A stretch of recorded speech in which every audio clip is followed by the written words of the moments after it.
sujet choisi, c'est la parole juste et l'innocuité et la responsabilité qu'on a par rapport à tout ce qu'on dit, tout ce qu'on fait, tout ce qu'on pense. Et parler essentiellement de l'innocuité, mais aussi de la parole, parce que c'est quand même c'est surtout par la parole que souvent les choses se passent. Mais on pourrait tout commencer par définir ce que c'est que l'innocuité. L'innocuité, c'est tenter de ne pas blesser, entre autres, c'est de ne pas faire à autrui ce que nous ne voudrions pas qu'il nous fasse. Hein. Et donc,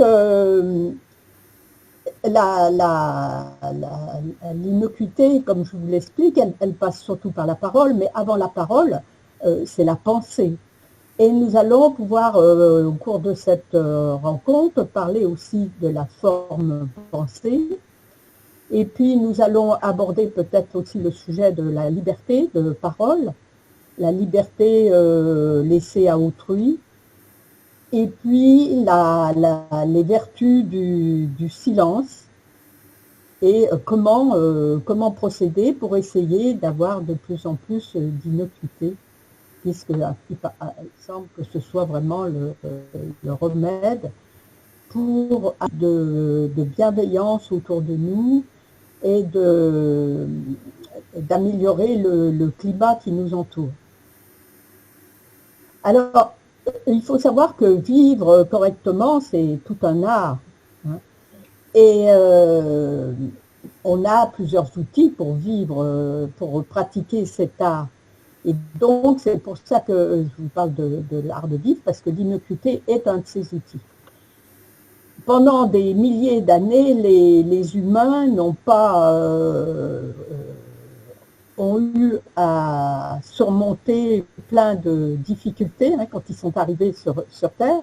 Ils ont eu à lutter pour se faire la place, à se défendre contre les prédateurs, à se nourrir, à se loger, à se défendre. Et leur principal souci n'était pas du tout de chercher à vivre dans l'harmonie et dans choses qui n'étaient pas leur priorité. À l'heure actuelle, les choses ont bien changé. Nous sommes théoriquement à l'abri de famine. Je dis théoriquement, parce que vu la façon dont les humains se comportent actuellement, et on peut quand même se faire du souci parce que le partage n'est pas respecté et qu'actuellement, si les gens ont faim, ce n'est pas parce qu'ils manquent de la nourriture, mais c'est parce que cette nourriture est mal répartie et qu'il y a beaucoup d'endroits où il y a la guerre, où il y a des conflits, et tous ces conflits, bien sûr, empêchent une agriculture normale de se faire, l'arrivée de la nourriture et tout ça. Mais ce n'est pas du fait il y aurait théoriquement assez de nourriture pour nourrir toute l'humanité.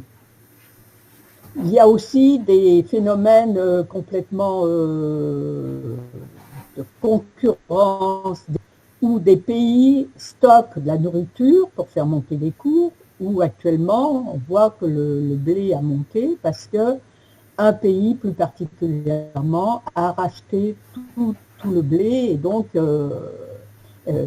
d'autres pays vont en manquer et ça fait monter les cours.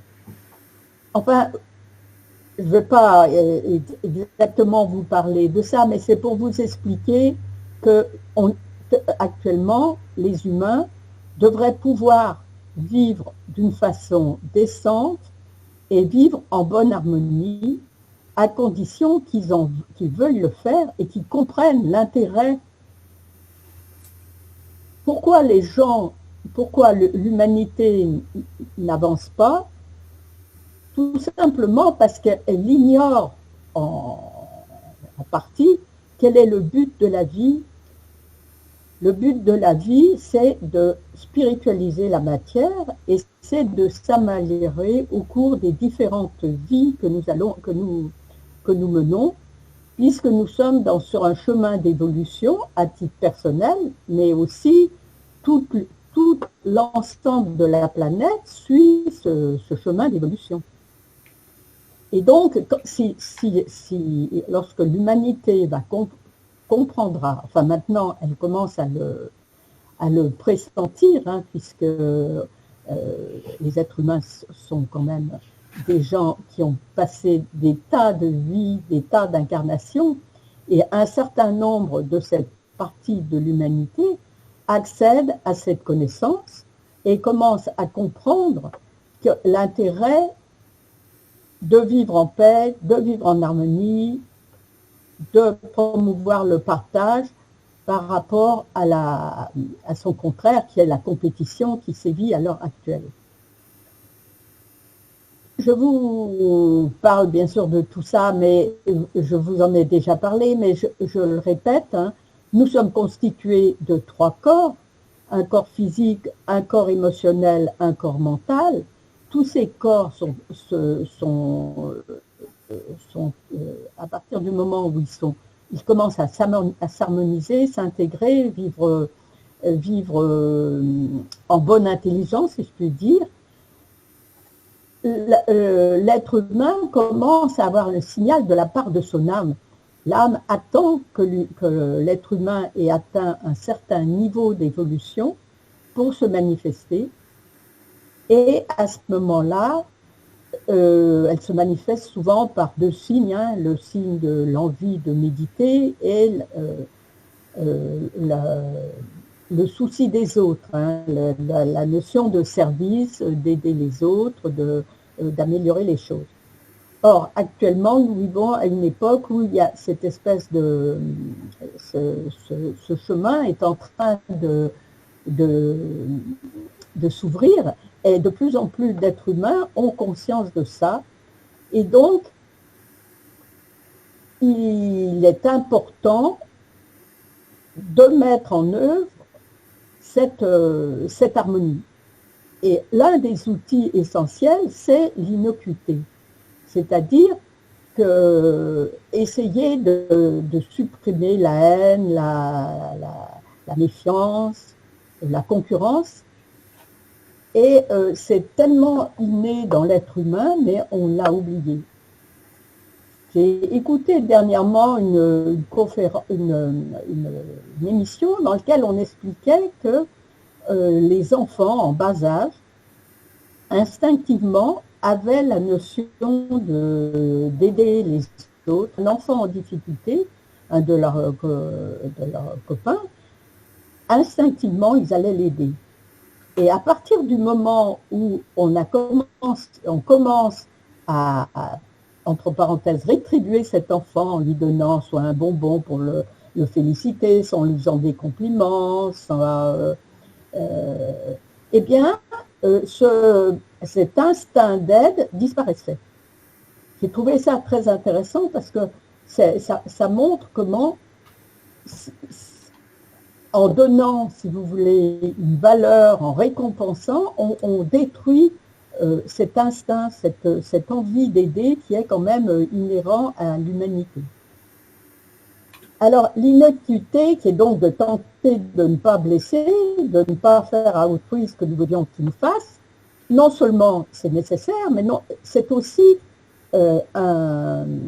une nécessité, puisque vous savez qu'il existe cette grande loi, la loi du karma, la loi de cause à effet, et qu'à chaque fois que nous faisons un acte, une parole ou une pensée qui ne correspond pas à ce qu'il devrait être, qui n'est pas dans la loi naturelle, dans la règle, eh bien nous en subissons les conséquences.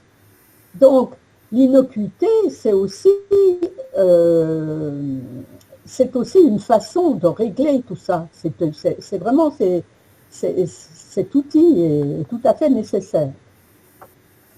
Alors, pourquoi, comment ça se passe? Bien sûr que nous voudrions bien être parfaits, avoir cette innocuité innée, mais nous ne pouvons pas nous empêcher, par exemple, de dire à quelqu'un ce qu'il ne faut pas. Il y a plusieurs cas. Hein. Il y a un premier cas où c'est vraiment consciemment, ou consciemment parce qu'on n'est pas bien, ou parce que on est malheureux, ou parce qu'on veut se venger, ou parce qu'on est en colère, on va dire des choses qui sont désagréables à une personne en face de nous. On va faire des actes qui ne sont pas corrects. Ça, c'est un premier point. Et puis, il y a aussi le fait qu'on peut le faire toujours aussi consciemment, mais en croyant bien faire, parce qu'on estime que la personne pense comme nous, qu'elle est comme nous, et que ce qui pour nous n'a pas beaucoup d'importance, pour elle n'en a pas. Or, quelquefois, dire des vérités ou dire des choses à une personne, elle peut très mal le vivre parce que cette personne est différente de vous. On est à la fois tous pareils, mais tous tellement différents, puisqu'on a passé déjà des milliers de vies où on a fait des expériences, des rencontres différentes.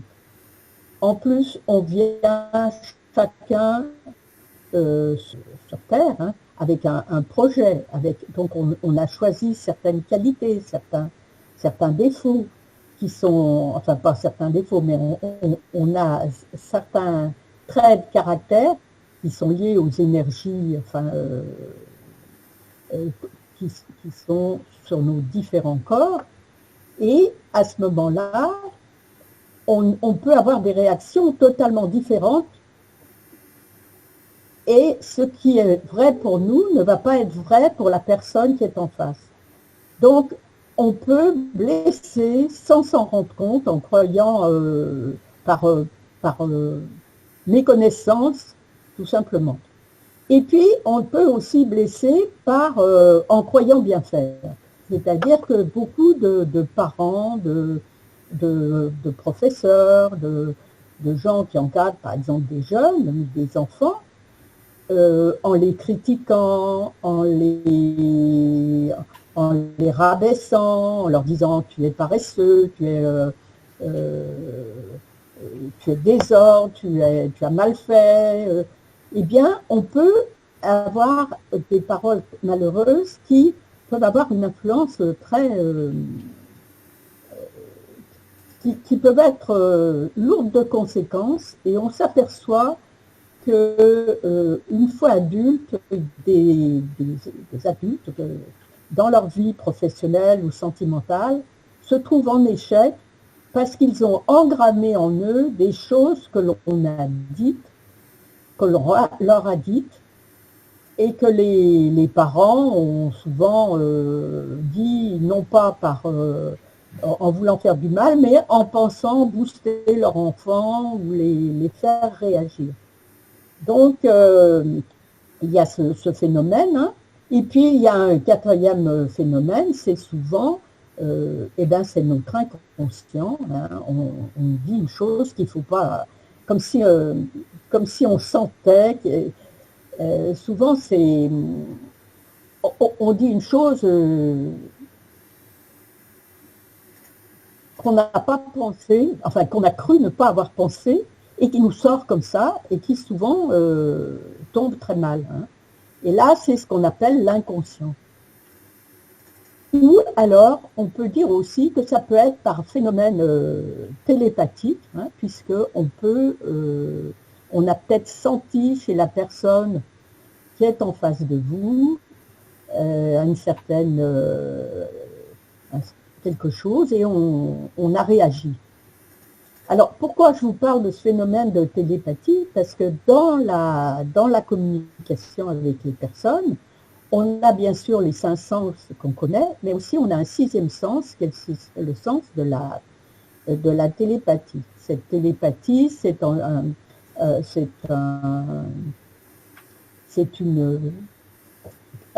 si sans parler, sans s'être donné, si vous voulez, de consignes, on sent chez la personne, on sait ce que la personne pense ou dit ou a vécu, voilà. Et ce sens, il est développé chez certaines personnes, mais qui ne le savent pas, ou il est resté encore à l'état, il est encore un peu endormi. il va se développer de plus en plus. Actuellement, on a beaucoup d'enfants qui ont cette qualité qui se développe. Alors, elle est liée elle est en lien avec le corps éthérique. Vous savez que nous avons un corps physique, et puis autour, on a un corps qui est aussi physique, mais en éléments beaucoup plus subtils, et qui entoure comme un aura qui entoure notre corps, et qui est en lien avec les glandes endocrines et le système nerveux, et qui sont les chakras et les nadis, dont vous avez tous entendu parler. Alors, pourquoi je vous parle de cette télépathie? Parce que en matière d'innocuité, il faut savoir que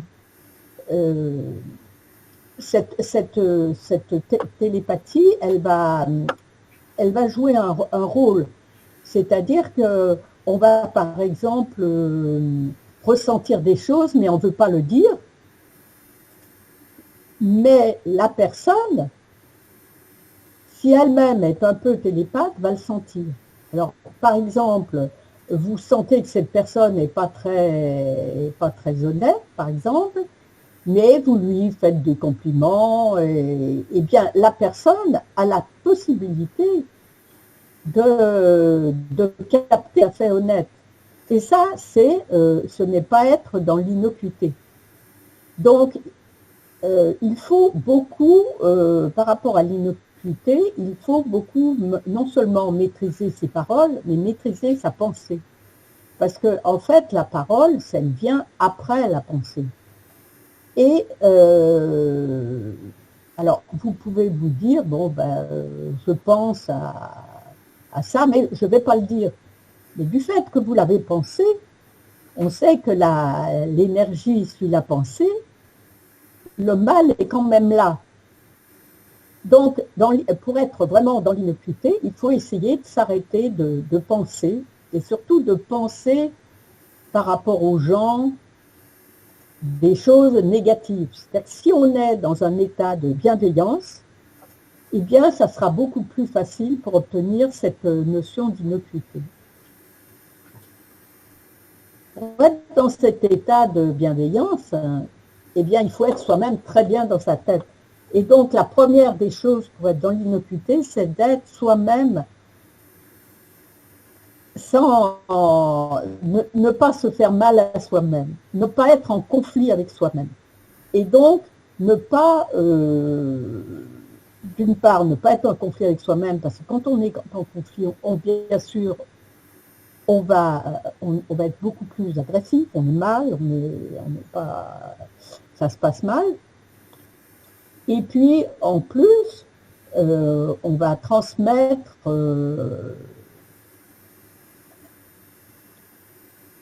on va transmettre des choses qui sont complètement négatives.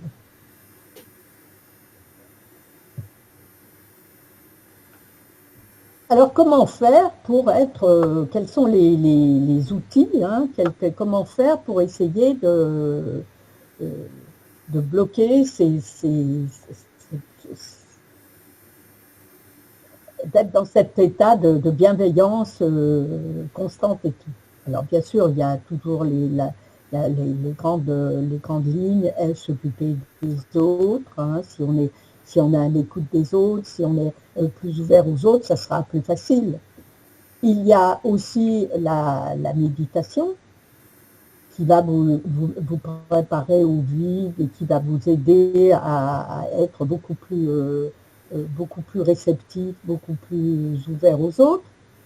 Mais il y a d'abord une chose toute simple, hein, qui est un vieux adage qui dit qu'il faut tourner 7 fois notre langue dans la bouche avant de parler. C'est-à-dire qu'il faut essayer de faire que nous ne soyons pas tout de suite dans l'émotion, dans le comment dire, ne pas être dans la réaction. Voilà. Pour être dans l'innocuité, il faut essayer de ne pas être dans la réaction. Alors, il y a un moyen qui est très intéressant, c'est le silence. Le silence, c'est une chose qu'on apprend dans certains lieux, chez les religieux, dans les ordres, par exemple chez les francs-maçons, les apprentis, au tout début, ne peuvent pas parler. Ils écoutent, mais ils ne parlent pas. Chez les religieux, il y a des grands temps de silence. Autrefois, les enfants à table ne parlaient pas, ils devaient écouter. Et puis, tout ça, pourquoi? Pour essayer de bloquer, d'apprendre à bloquer ces réactions, ces émotions qui arrivent dès que quelqu'un parle, et donc on veut tout de suite répondre, on veut tout de suite... Et souvent, c'est des choses qui...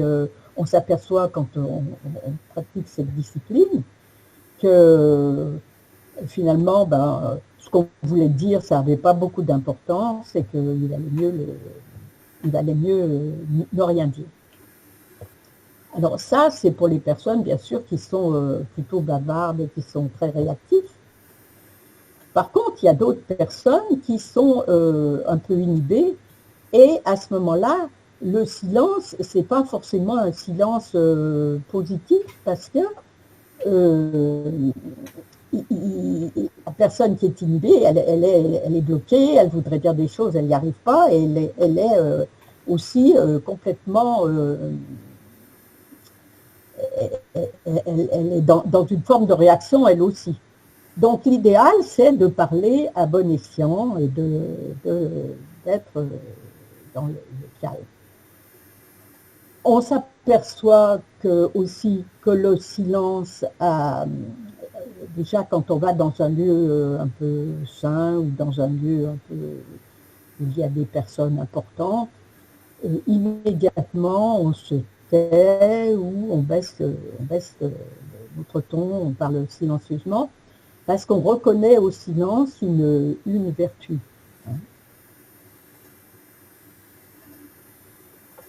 Alors, dans le silence, c'est aussi une façon de garder son énergie.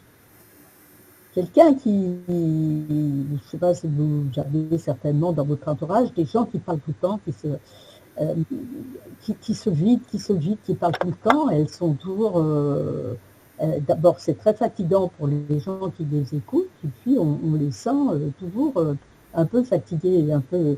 Le silence, c'est garder son énergie. Il y a aussi des choses qu'il faut par rapport au silence. On n'est pas, par exemple, quand on est dans un travail, qu'on est en train de créer quelque chose ou de penser à une idée, tout ça, il est quelquefois préférable de ne pas en parler autour de soi parce que ça vous enlève toute l'énergie, ça vous... si vous avez par exemple des contradicteurs, ça vous enlève votre énergie. Donc tout ça, c'est l'apprentissage du silence, c'est très intéressant. Alors pour en venir toujours à la parole, la parole, elle est vraiment hyper puissante pour deux raisons. Premièrement, la parole, elle donne un sens aux choses, puisque quand on a la maîtrise du langage, de la parole, des choses comme ça, on peut expliquer ce qu'on ressent, on peut développer ses idées. Et on le sait très bien puisque les personnes, par exemple les jeunes qui sont dans des milieux difficiles ou qui ne connaissent pas encore très bien la langue française, qui ont des difficultés à s'exprimer, on constate qu'ils se manifestent beaucoup par la violence. Ça peut être par la violence, ça peut être par l'inhibition, parce qu'ils n'ont pas les moyens d'expliquer, d'exprimer qui ils sont. Donc, vous voyez que la parole, si on veut être aussi dans l'innocuité, il faut aussi bien connaître le sens des mots, bien les employer, les utiliser. Et puis, les mots aussi, enfin la parole, c'est une vibration. la vibration a un pouvoir énorme. C'est-à-dire que, par exemple, on constate que les grands tribuns politiques, hein, les gens qui déplacent les foules, en général, ce sont des beaux parleurs, c'est des gens qui maîtrisent complètement la parole et qui savent l'utiliser. Alors, aussi bien à bon escient qu'à mauvais escient. Hein. Par exemple, vous avez Hitler, hein, qui était vraiment... les foules étaient complètement subjuguées par lui. Et puis, vous avez par exemple Churchill, quand il a parlé aux Anglais pour leur dire qu'ils auraient des larmes et du sang, et que la vie ne serait pas facile pendant quelque temps, il a su, par ses mots, pouvoir quand même, malgré les mauvaises nouvelles, rassurer les personnes qui l'entendaient. Et donc, comme je vous dis, les tribuns sont vraiment des gens qui ont un pouvoir.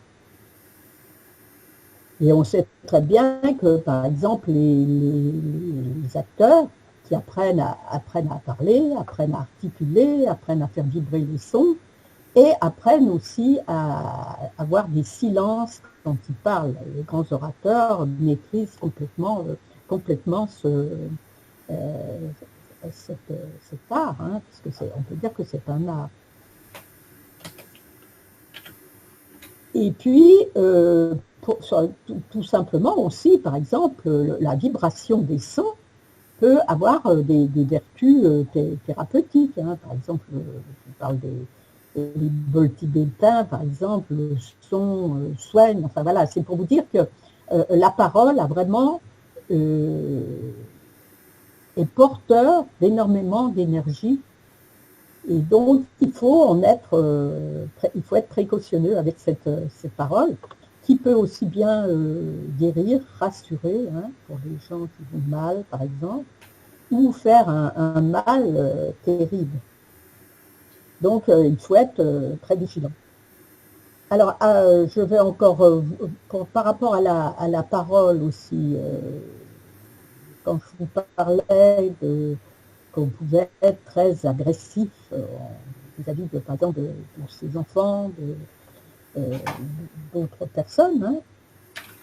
Comment faire quand on veut dire quelque chose? Est-ce qu'on doit se taire? Est-ce qu'on doit être dans le silence?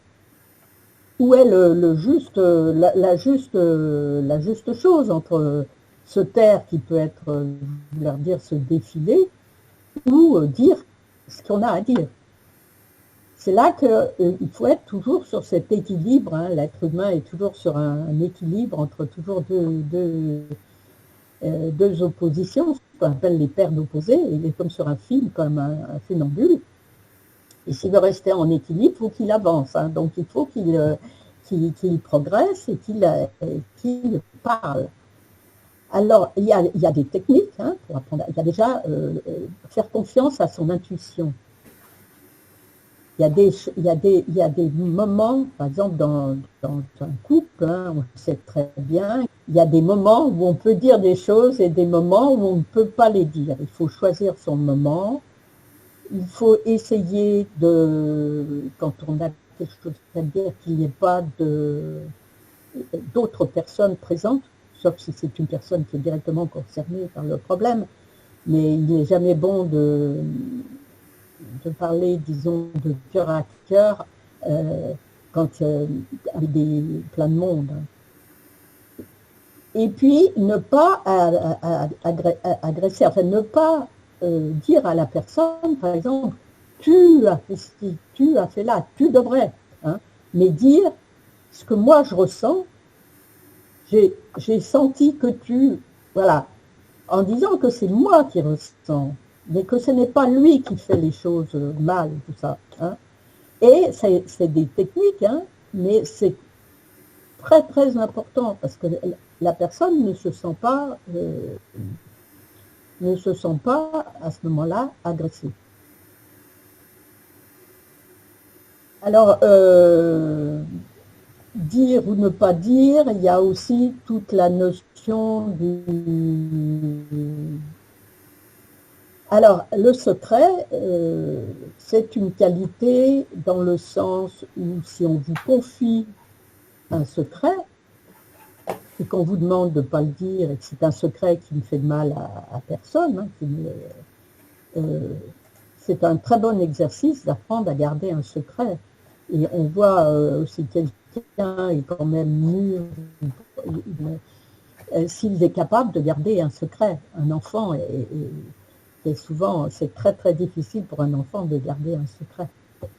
Et donc, il ne faut pas non plus charger les gens d'un secret qui peut être lourd pour eux. Et de même, il faut savoir que certains secrets sont des sources de douleur, et se perpétuent de génération en génération. On voit tous les secrets de famille. Hein. Là, ces secrets de famille, dans la mesure du possible, bien sûr, ce n'est pas des secrets à garder. Hein, dès qu'on peut, c'est des choses qu'il faut. Plus les choses sont claires, mieux ça vaut dans certains cas. Mais toujours la même chose. Hein, un secret, s'il n'est pas dévoilé ou s'il n'est pas dit au bon moment, il risque de faire plus de mal qu'autre chose. Donc, toujours se fier à son intuition. Et cette intuition, c'est quelque chose, c'est une qualité de l'âme qu'on doit développer petit à petit. On est certainement beaucoup plus intuitif qu'on ne le pense, mais on ne développe pas cette qualité parce que c'est quelque chose qui ne fait pas partie de la logique. Hein. L'intuition, c'est quelque chose qu'on sait, qu'on ressent, et on n'a pas besoin d'une démonstration pour le prouver.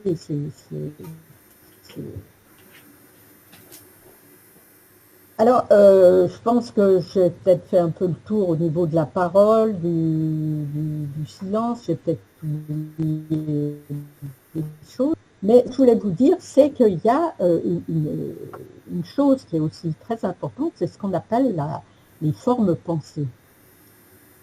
Les formes de pensée, ce sont justement toutes c'est des pensées qu'on a et qui petit à petit, si elles sont répétées, si plusieurs personnes y pensent, sont ressassées, elles arrivent à créer une réalité, puisqu'on dit que l'énergie, je vous l'explique, suit la pensée, et on va arriver à créer des pensées qui peuvent être très positives. Hein. Si vous pensez au partage, si vous pensez que le monde va s'en sortir, si vous pensez qu'on va être que les maîtres de sagesse sont là pour nous aider, si on pense ce genre de choses, c'est très positif. Par contre, si vous pensez à qu'on est manipulé, qu'on est toutes ces fausses nouvelles, toutes ces choses, toutes ces pensées qu'on peut véhiculer, c'est tout à fait, c'est très très négatif. Alors, ces formes pensées, elles fonctionnent de deux façons. Soit c'est, vous savez que dans notre chemin d'évolution, on nous envoie petit à petit de l'énergie pour évoluer. Et à un moment, par exemple, il y a une idée qui est importante à développer pour l'être humain, et donc de Shambhala, par le biais des maîtres de sagesse, nous envoie une idée. Par exemple, je pense, il y a 60 ans, hein, est arrivée l'idée de l'écologie. Je me souviens, il y a quelqu'un, je ne me rappelle plus son nom, qui s'est présenté à la présidence de la République en prônant l'écologie, et tout le monde s'est moqué de lui, on l'a pris un peu en ridicule en disant que c'était un peu un marginal, enfin voilà. Mais cette énergie, cette énergie, cette nouvelle idée a fait son chemin, et vous voyez qu'à l'heure actuelle, c'est plus quelque chose de marginal dont on se moque. Hein. L'écologie, c'est devenu l'essentiel actuellement de nos soucis. Donc ça, c'est une façon qu'a d'émerger une forme pensée. Il y a une autre façon, c'est quand plusieurs personnes à un même moment ressentent des choses, et puis d'un seul coup, il y a un catalyseur qui les fait émerger. J'ai un exemple qui me vient à la tête, hein, c'est la personne qui, au moment des Gilets jaunes, était contre les augmentations d'essence, contre enfin, voilà, tout ce qui s'est passé au moment des Gilets jaunes. Et elle était pas très contente, elle a écrit un mail en disant on va se réunir à tel endroit pour manifester. Et à son grand étonnement, il y a eu des centaines et des milliers de personnes qui ont fait la même chose, hein, qui étaient dans la même idée et on s'est retrouvés avec le phénomène des Gilets jaunes. Et ça, on peut dire que c'est quelque chose, c'est une forme pensée qui s'est concrétisée. Et je vous donne ces exemples parce que c'est très important dans la façon dont nous, on va agir, et dont on va penser, dont on va écrire, par exemple, et qu'on peut faire des choses qui sont aussi bien dans le domaine du bénéfique que dans le domaine maléfique. Hein. C'est ainsi que, par exemple, quand vous prenez, vous avez sur Internet, vous êtes sensibilisé à quelque chose que vous avez lu et tout de suite vous répondez, il faut faire preuve d'une très grande innocuité et de se dire, si je réponds, est-ce que je réponds parce que instinctivement j'ai envie de répondre et que je n'ai pas analysé tout ça, et quelles conséquences cela va-t-il avoir? J'ai une responsabilité dans ce que je dis, dans ce que j'écris, dans ce que je fais. C'est ainsi que là, il y a des choses terribles qui se passent au niveau d'Internet. Hein. Il y a des gens qui sont pris comme des cibles. Il y a des choses aussi formidables. Hein. Donc, c'est pour vous montrer que l'innocuité, elle est vraiment... il faut vraiment être vigilant constamment. À chaque fois, là je vous ai parlé des actes, hein, là il y a les écrits, et donc on nous conseillait autrefois quand on écrivait une lettre importante, en nous disant, vous l'écrivez le soir, vous laissez passer une nuit, et le lendemain vous relisez votre lettre, et si la lettre si vous êtes toujours d'accord avec ça, vous l'envoyez. Et on s'aperçoit que souvent on était complètement en réaction, on était sur un champ émotionnel et on a écrit un peu dans un peu dans le feu de l'action, et que le lendemain on a un peu réfléchi. En plus, souvent la nuit porte conseil, hein, vous savez que la nuit on travaille, hein, et donc on se dit non, il faut peut-être que je modère, il faut peut-être voilà. Donc c'est des réflexes à avoir. De même que il faudrait être constamment vigilant.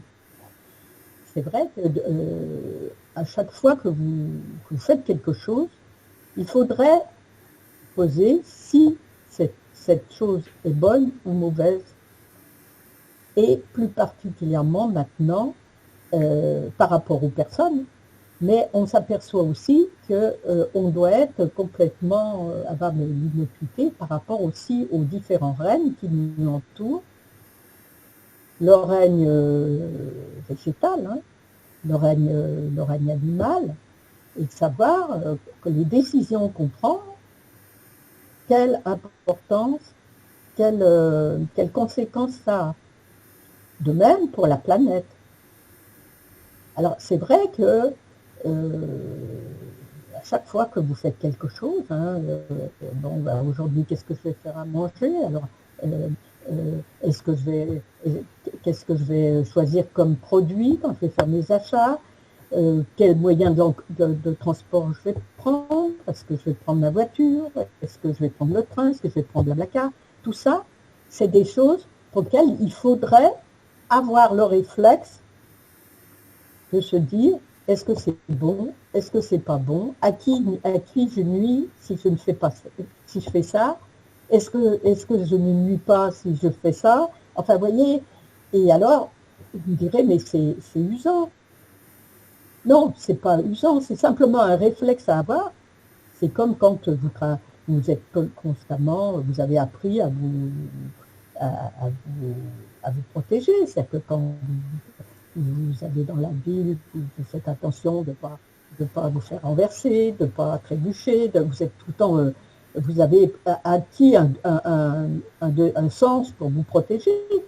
Eh bien, cette histoire d'innocuité, il faut essayer de l'intégrer, de l'avoir constamment dans notre tête, parce que nous sommes vraiment responsables.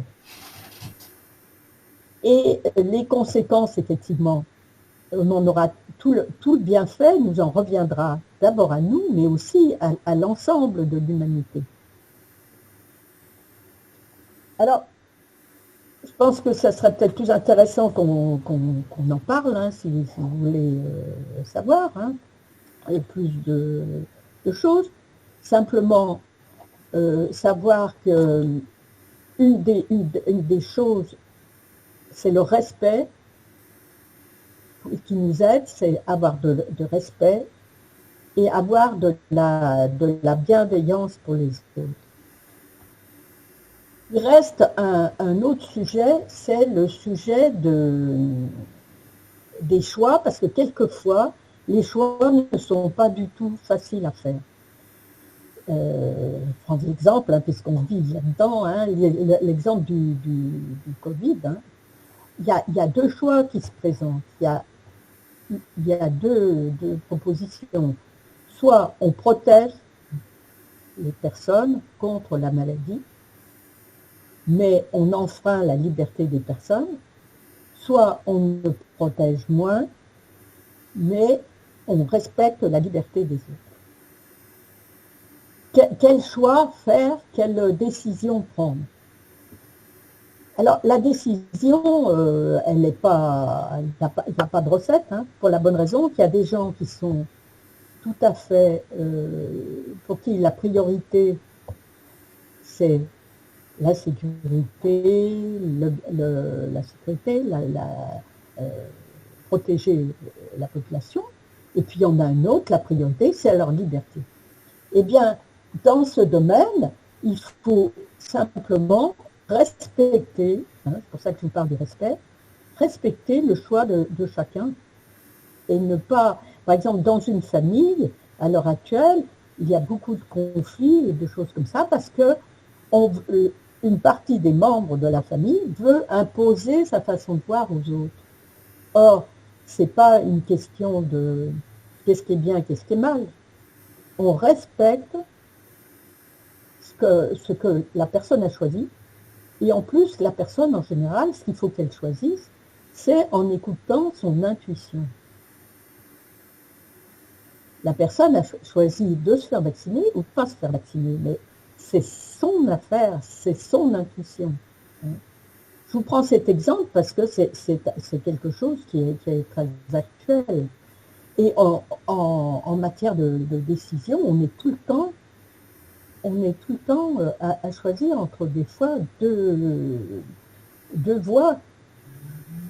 Et on ne peut pas dire qu'il y en ait une qui soit plus respectable que l'autre. Hein. C'est une question de personne, d'histoire. On a tous son histoire, on a tous son vécu. Et on va tous faire des choix qui peuvent être différents. Voilà, alors je ne sais pas si vous êtes tout à fait d'accord sur ce point. Voilà. Alors, bien sûr, qu'est-ce qui peut nous aider, hein, la voie effectivement, comme je vous l'expliquais, c'est de surtout être dans l'écoute de l'autre, hein, d'essayer de faire aussi le vide dans sa pensée, comme ça on n'est pas sujet à des intentions plus ou moins par rapport aux personnes. Et puis, oui, donc la méditation, voilà, c'est un des points qui me paraît important. Alors, il y a un livre qui parle de ça, qui s'appelle L'art de vivre, de Benjamin Crème, hein, qui dit que c'est vraiment la science de l'innocuité fait partie de l'art de vivre. Et puis, si vous voulez, je vais vous lire, c'est Sai Baba qui a écrit quelque chose là-dessus. Si vous suivez les deux injonctions suivantes que prônent les Écritures, dire la vérité et parler avec bienveillance, cela est suffisant. Il faut savoir cependant que vous ne parviendrez à suivre ces recommandations que si la paix intérieure règne en vous. Pour cela, des efforts constants sont nécessaires. Lorsque la paix règne en vous, vous êtes en permanence d'humeur égale, l'équanimité étant l'essence même de la paix intérieure. Chacun de vous doit donc travailler à acquérir cette paix intérieure, et cette équanimité afin d'établir une ère où tout le monde aurait la foi et serait dépourvu de conduite, de comportement et d'habitudes non conformes. Si seulement.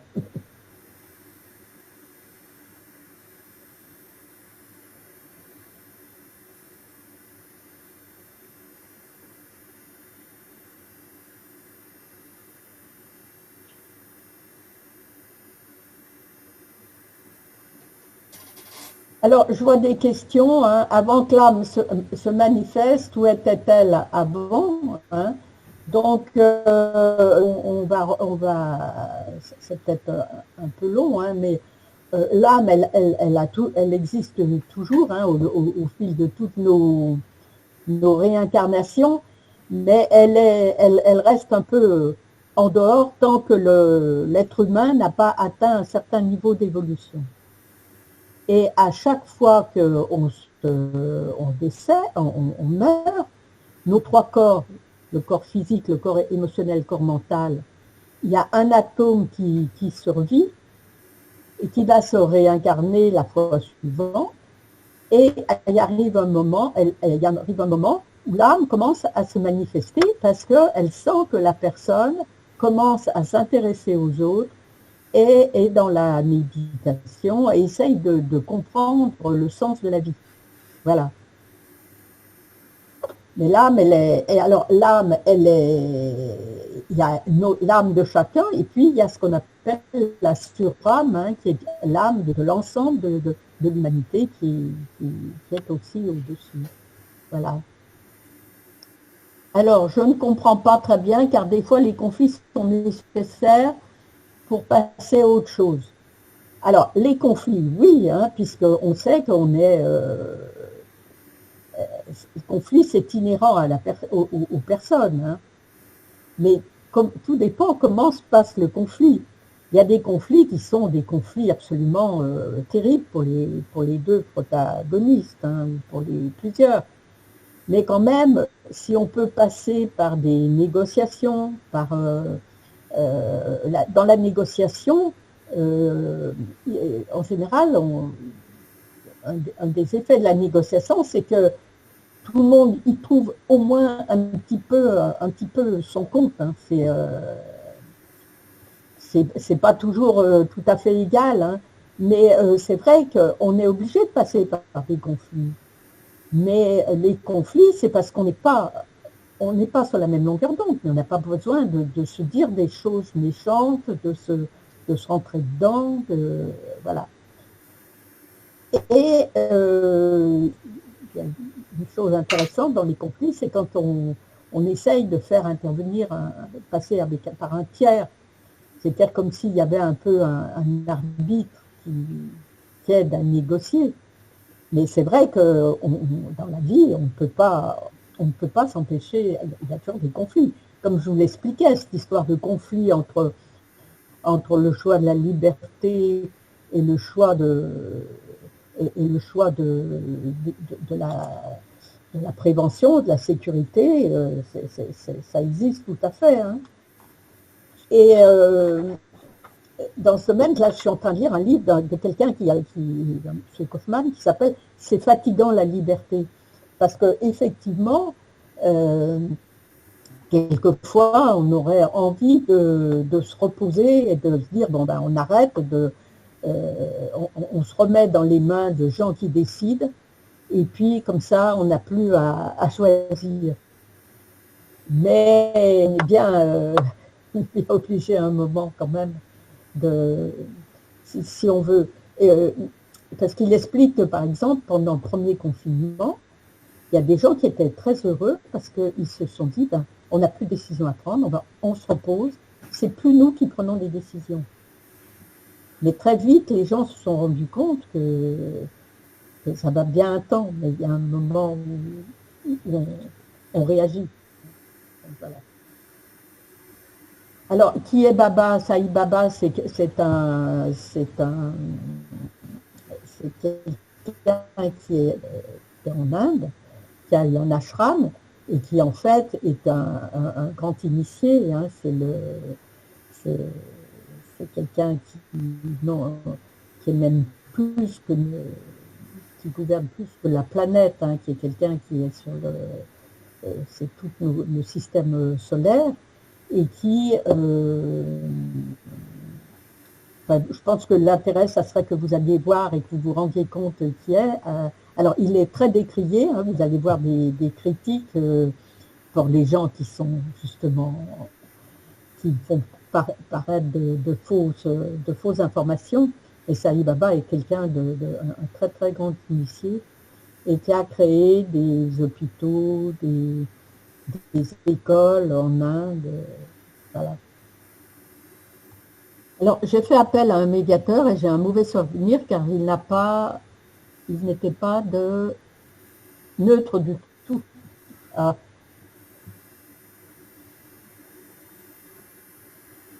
Alors, bon, oui, il n'était pas neutre, effectivement.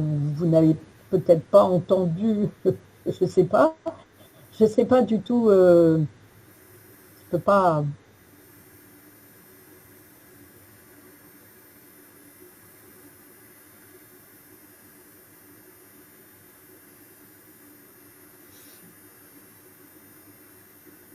je ne crois pas qu'il est possible d'être neutre, hein, mais on ne peut pas être neutre, mais on peut écouter la vie des autres et essayer de le comprendre.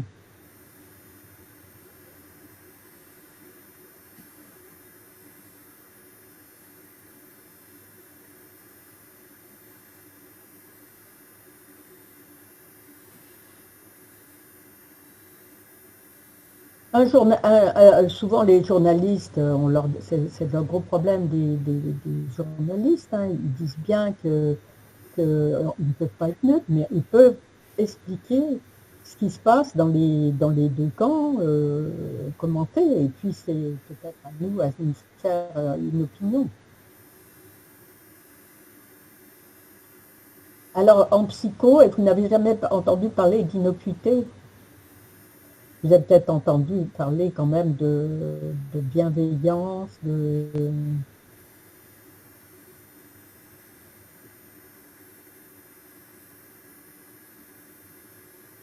Ça me paraît tellement évident que c'est pas évident à mettre en pratique, mais ça me paraît tellement évident que l'innocuité, c'est vraiment la recette, ce qui va nous aider à sortir de la compétition, à sortir de la méfiance qu'on a par rapport aux gens. Je suis étonnée que c'est simplement le mot probablement qui n'existe pas. Parce que par exemple, on sait très bien que si, par exemple, on va dans une réunion et si dans notre tête déjà on s'est dit ah, c'est tous ces crétins, je vais m'ennuyer, qu'est-ce que ça va être barbe et tout ça. Quand vous arrivez, fatalement, vous n'allez pas prendre de plaisir, et puis les gens vont peut-être sentir aussi que vous n'êtes pas bien, et que bon, ça va mal se passer. Par contre, si vous arrivez dans un état neutre, en vous mettant dans l'ouverture, en étant dans la bienveillance, eh bien, fatalement, ça va bien se passer. Les gens vont vous accueillir, vous allez... c'est toute cette énergie qui est sous-jacente à l'innocuité. C'est dans les actes, mais aussi c'est tout qu'il y a dans cette intention. Oui, empathie, oui. Alors, empathie, c'est aussi, il y a la notion quand même de souffrir avec, hein, il y a le mot pathie, souffrir, mais oui, l'empathie, c'est peut-être aussi ce qui se rapproche de l'innocuité. Mais l'empathie, c'est un état d'être, tandis que l'innocuité, c'est de l'action, hein,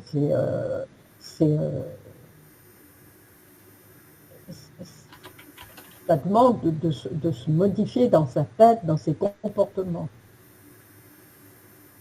C'est très difficile de répondre à la provocation par l'innocuité. Hein. De toute façon, en général, quand on vous provoque, c'est pour que vous réagissiez. Donc l'idéal, c'est de ne pas réagir. Mais je reconnais que c'est difficile et justement, je crois que dans l'innocuité, il faut essayer de prendre un temps de latence et de prendre du recul. Alors, on n'y arrive pas du premier coup, on peut même ne jamais y arriver. Mais c'est en faisant, en refaisant, voilà. En général, quand un enfant est dans la provocation et tout ça, en général, il ne faut surtout pas donc répondre, et puis, mais ne pas passer soit à autre chose, soit voilà, tout est une question de. Il faut connaître la personne à qui on est en face, pourquoi il vous provoque, et si on a des torts, on peut être provoqué parce qu'on a aussi eu des torts, les reconnaître. Ça peut être aussi... Mais souvent aussi, la provocation, c'est pour vous tester, pour voir jusqu'où certains enfants ou certaines personnes vous provoquent, pour voir jusqu'où ils peuvent aller avec vous. Donc, ce qui est toujours très important, c'est d'être bien avec soi-même et d'essayer de régler ses propres problèmes. Et si on a réglé ses propres problèmes, on n'aura pas envie d'aller le problème de l'autre en le critiquant, en le dénigrant, en le cassant. Hein. C'est ça. Donc, la première charité commence par soi-même. Hein. Et je ne pense pas que là, ce soit de l'égoïsme, au contraire, parce que ça va servir. Ça va servir aux autres. Alors, l'innocuité, est-ce communicatif? Moi, je pense que, comme on parle que d'énergie, hein, eh bien, l'énergie, bien sûr, elle est communicative. On voit bien quand même quand quelqu'un est en colère, combien la colère, ça pollue l'air tout autour. Hein. La personne qui est en colère, elle est mal elle-même, mais elle emmène tout le monde très mal.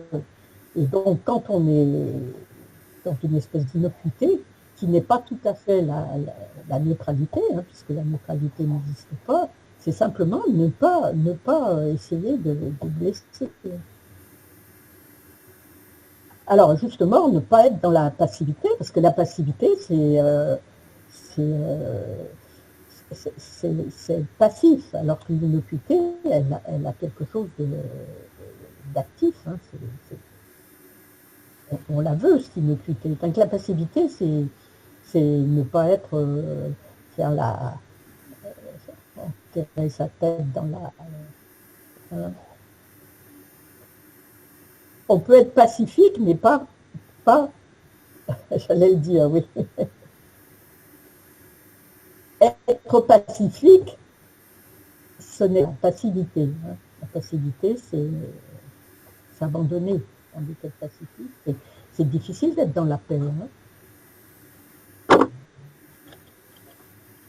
Et puis, quelquefois, oui, on est obligé d'intervenir. Hein. C'est comment... L'idéal, c'est de ne pas être en guerre, mais il y a quelquefois où il est nécessaire. Voilà, bah écoutez, je pense qu'on a peut-être fait le tour de la question.